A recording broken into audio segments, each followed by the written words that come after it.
आकाशवाणी रांची से प्रस्तुत है समाचार ध्वनि चित्र।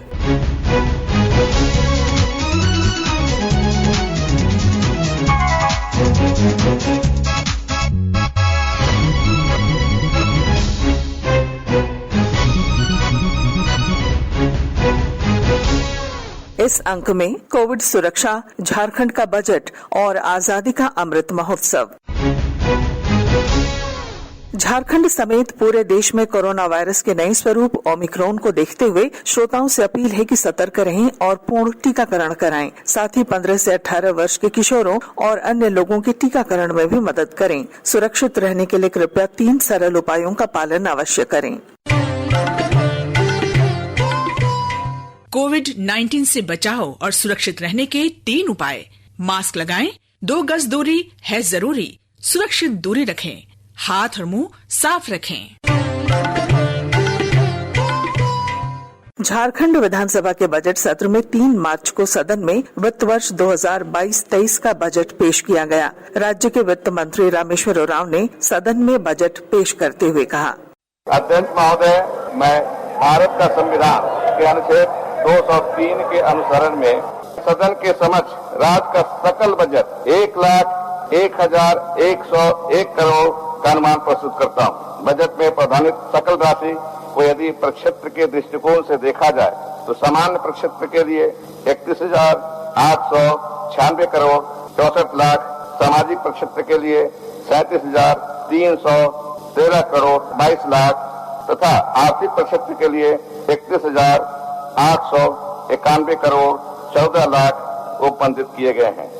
राज्य को अपने राजस्व से करीब 24,850 करोड़ तथा गैर कर राजस्व से 13,762 करोड़ 84 लाख, केंद्रीय सहायता से 17,405 करोड़ 74 लाख रुपये, केंद्रीय करों में राज्य की हिस्सेदारी के रूप में 27,006 करोड़ 58 लाख रुपये, लोक ऋण में करीब 18,000 करोड़ रुपये एवं उधार तथा अग्रिम की वसूली से करीब 75 करोड़ 84 लाख रुपये प्राप्त होंगे।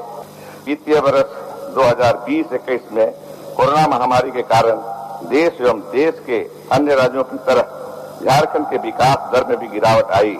इसके बावजूद वित्तीय वर्ष 2020-21 में देश के सकल घरेलू उत्पादन में आई 7.3% की गिरावट की तुलना में झारखंड में 4.7% गिरावट आई।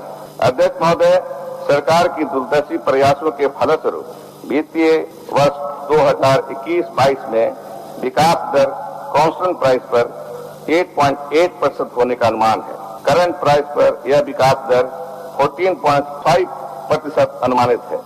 वित्तीय वर्ष 22-23 में कांस्टेंट तथा करंट प्राइस क्रमशः 6.15 तथा 10.72% अनुमानित है। आगामी वित्तीय वर्ष 22-23 में राजकोषीय घाटा 11,286 करोड़ 43 लाख रुपये होने का अनुमान है, जो कि आगामी वित्तीय वर्ष के अनुमानित जीएसडीपी का 2.81% है। अध्यक्ष महोदय, लोगों की अपेक्षाएं असीम हैं, लेकिन हमारे पास संसाधन सीमित हैं।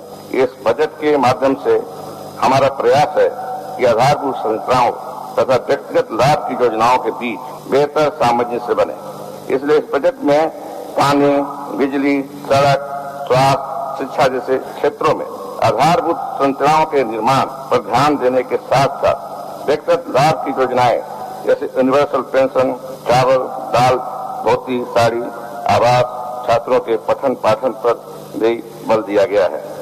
अध्यक्ष महोदय, सामाजिक क्षेत्र में समेकित रूप से वित्तीय वर्ष 2021-22 की तुलना में आगामी वित्तीय वर्ष में कुल 11% की वृद्धि प्रस्तावित है।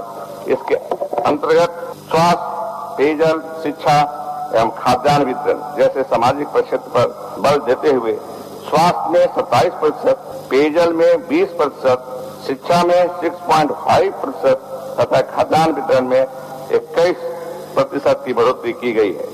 अध्यक्ष महोदय, राज्य में कैपिटल एसेट्स का सृजन ज्यादा से ज्यादा हो, इसलिए वित्तीय वर्ष 2021-22 की तुलना में कैपिटल आउटले में 62% की वृद्धि करते हुए 18,017 करोड़ रुपए करने का प्रस्ताव है।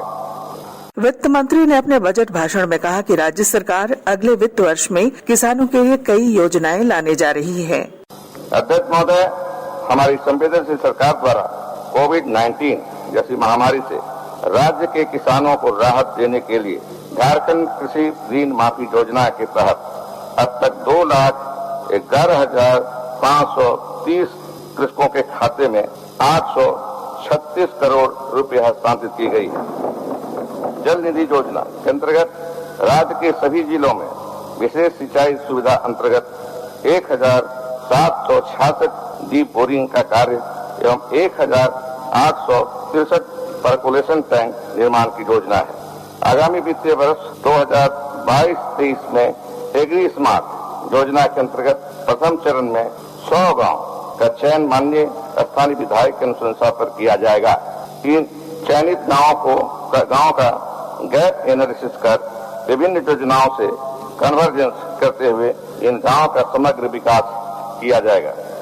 राज्य उद्यान विकास योजना में गोधन न्याय योजना के अंतर्गत आगामी वित्तीय वर्ष में पशुपालकों एवं किसानों की आय में बढ़ोतरी करने के उद्देश्य से उनसे उचित मूल्य पर गोबर की खरीदारी की जाएगी तथा इससे बायोगैस बनाने के साथ साथ जैविक खाद तैयार करने का कार्य किया जाएगा। लगभग 40,000 लाभुकों को स्वरोजगार देते हुए आय का स्रोत बढ़ाने के उद्देश्य से वित्तीय वर्ष 22-23 में अनुदान पर पशुधन वितरण का लक्ष्य है। वर्ष 22-23 में कुल 85 लाख लीटर दूध प्रतिदिन उत्पादन का लक्ष्य निर्धारित किया गया है। कृषि उत्पादों के बेहतर भंडारण एवं विपणन के उद्देश्य से झारखंड में विभिन्न जिलों में 5,000 मीट्रिक टन क्षमता के मॉडल शीतगृह का निर्माण किया जा रहा है। वित्तीय वर्ष 22-23 में शीतगृह निर्माण हेतु 30 करोड़ रुपए का बजटीय उपबंध प्रस्तावित है। झारखंड राज्य फसल राहत योजना अंतर्गत किसानों के हित को ध्यान में रखते हुए उन्हें कृषि उत्पादन में आर्थिक नुकसान से भरपाई हेतु 25 करोड़ का कॉर्पस फंड क्रिएट किया गया है। आगामी वित्तीय वर्ष 22-23 में कृषि एवं संबद्ध प्रक्षेत्र के लिए 4,091 करोड़ 37 लाख रुपए का बजट प्रस्तावित है। मुख्यमंत्री हेमंत सोरेन ने बजट पर प्रतिक्रिया व्यक्त करते हुए कहा कि यह राज्य के जनमानस का बजट है जिसमें सभी वर्ग के लोगों का ध्यान रखा गया है। हमारा लक्ष्य है कि राज्य के अंतिम व्यक्ति तक सरकार की निगाहें पहुंचे, विकास की योजनाएं जाए। ये समेकित रिस्पांसिबिलिटी है सभी लोगों का, सभी मंत्रिमंडल का। और आज का बजट इस राज्य के जनमानस की बजट है और हर मौजूदा किसान, मजदूर, नौजवान, पढ़ने लिखने वालों से लेकर के रोजगार व्यवसाय करने वालों तक तो सबको कैसे समाहित किया जाए, ये सरकार का प्रयास है। आजादी के 75 वर्ष पूरे होने के अवसर पर लोगों के बीच बलिदान और देशभक्ति की भावना का स्मरण सुनिश्चित करने के लिए पूरे देश में कार्यक्रमों का आयोजन किया जा रहा है। इसके तहत आकाशवाणी द्वारा एक विशेष कार्यक्रम आजादी का सफर आकाशवाणी के साथ का प्रसारण किया जा रहा है। आइए सुनते हैं समाचार सेवा प्रभाग की विशेष प्रस्तुति। आजादी का अमृत महोत्सव।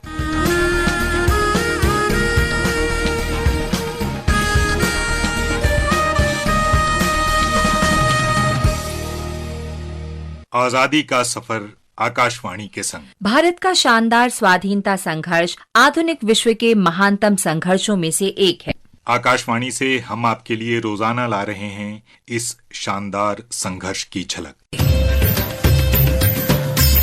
5 मार्च 1931 को गांधी इरविन समझौते पर हस्ताक्षर किए गए थे। ये राजनीतिक समझौता ब्रिटिश सरकार के खिलाफ सत्याग्रह को समाप्त करने के बारे में था, जिसे गांधी जी ने दांडी मार्च के साथ शुरू किया था। गांधी जी ने मार्च और अप्रैल 1930 के बीच दांडी मार्च की शुरुआत की। The Great March for Liberty began. Gandhi started on his 241-mile-long trek from the ashram to Dandi, a village on the sea coast, along with his chosen band of 78 ashram inmates, symbols of the national determination with a strong resolve and undaunted look. 61-year-old Gandhi, with his undying faith in the justice of the cause he was pursuing and in the success of the great campaign he had embarked upon, marched at the head of the procession with quick and unfaltering steps. मार्च के अंत में बापू की गिरफ्तारी और कारावास ने British Bharat में बापू के और अधिक प्रभावी सविनय अवज्ञा आंदोलन को जन्म दिया। 1930 के अंत तक हजारों भारतीय जेल में थे और इस आंदोलन की खबरें दुनिया भर में आग की तरह फैल रही थीं। लॉर्ड इरविन इसे खत्म करने का तरीका ढूंढ रहे थे। इसके लिए गांधी जी को जनवरी 1931 में रिहा कर दिया गया। कांग्रेस के तत्कालीन अध्यक्ष सरदार वल्लभ भाई पटेल ने गांधी जी को लॉर्ड इरविन के साथ बातचीत करने के लिए अधिकृत किया था।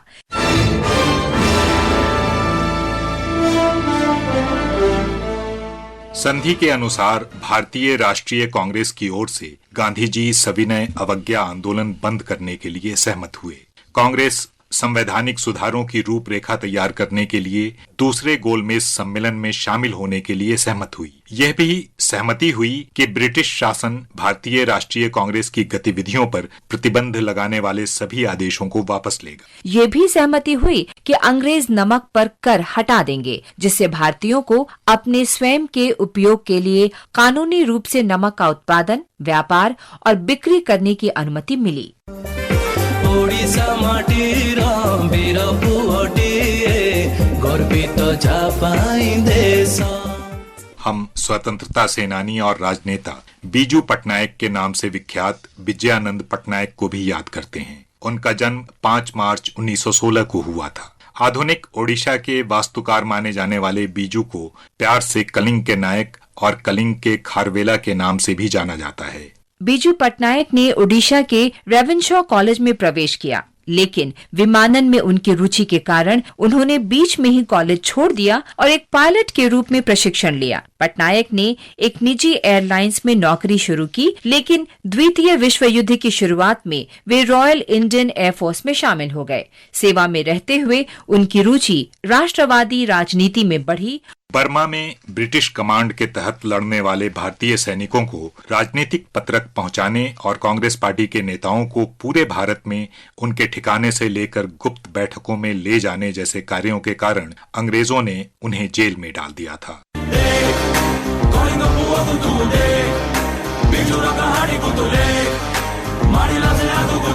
बीजू पटनायक भारत छोड़ो आंदोलन में शामिल हो गए और 1943 में उन्हें 2 साल के लिए जेल भेज दिया गया। बीजू ने 1947 में नीदरलैंड के खिलाफ स्वतंत्रता संग्राम में इंडोनेशिया की सहायता करने में भी महत्वपूर्ण भूमिका निभाई। इंडोनेशियाई प्रधानमंत्री सुल्तान जाहरिर को औपनिवेशिक डच द्वारा निगरानी में रखा गया था। जवाहरलाल नेहरू ने उन्हें बचाने का जिम्मा बीजू पटनायक को सौंपा। बीजू ने सभी बाधाओं को पार किया और जावा के लिए उड़ान भरी। वे 22 जुलाई 1947 को जावा द्वीपों से सुल्तान जाहरिर और कर्मचारियों को पहले सिंगापुर और अंत में दिल्ली लेकर आए। इसके लिए कृतज्ञ इंडोनेशिया ने बीजू पटनायक को सर्वोच्च नागरिक पुरस्कार भूमिपुत्र से सम्मानित किया था।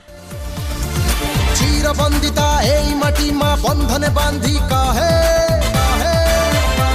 अरे भूमिपुत्र सिए।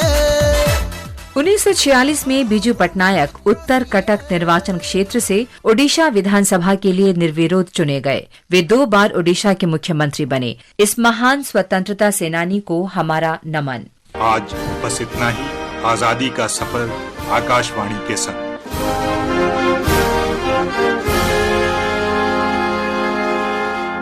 इसके साथ ही आकाशवाणी रांची से समाचार ध्वनि चित्र का आज का संस्करण समाप्त हुआ। हर शनिवार ये कार्यक्रम रात्रि 7:45 बजे समाचार एकांश द्वारा प्रस्तुत किया जाता है। संपादक अब्दुल हमीद, प्रस्तुतकर्ता अरविंद कुमार और प्रवक्ता पूनम किरकिट्टा।